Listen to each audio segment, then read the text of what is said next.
বিধ্বস্ত, সব শেষ, শুধু অক্ষত শ্রীমদ ভাগবত গীতা। মৃত্যুর মাঝেও জীবন্ত রইল ধর্মগ্রন্থ, সব পুড়ে ছাই, শুধু গীতা অক্ষত। বিশ্বাসের জয় হয়তো একেই বলে। প্লেন বিধ্বস্ত, সব শেষ, শুধু অক্ষত শ্রীমদ ভাগবত গীতা। মৃত্যুর মাঝেও জীবন্ত রইল ধর্মগ্রন্থ, সব পুড়ে ছাই, শুধু গীতা অক্ষত। বিশ্বাসের জয় হয়তো একেই বলে।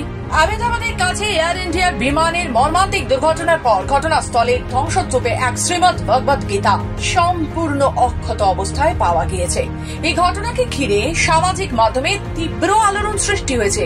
একটি ভাইরাল ভিডিওতে দেখা যাচ্ছে একজন ব্যক্তি ধ্বংসস্তূপ থেকে পাওয়া গীতার পৃষ্ঠাগুলো উল্টে উল্টে দেখাচ্ছেন, যার একটি পাতাও পুড়ে যায়নি বা নষ্ট হয়নি। বহু দর্শক এই ঘটনাকে একটি শক্তিশালী আধ্যাত্মিক প্রতীক বলে মনে করেছেন, যা সংকটের মধ্যেও ধর্মীয় আস্থার অটুটতা তুলে ধরে। ব্যুরো রিপোর্ট, খবর বাংলা।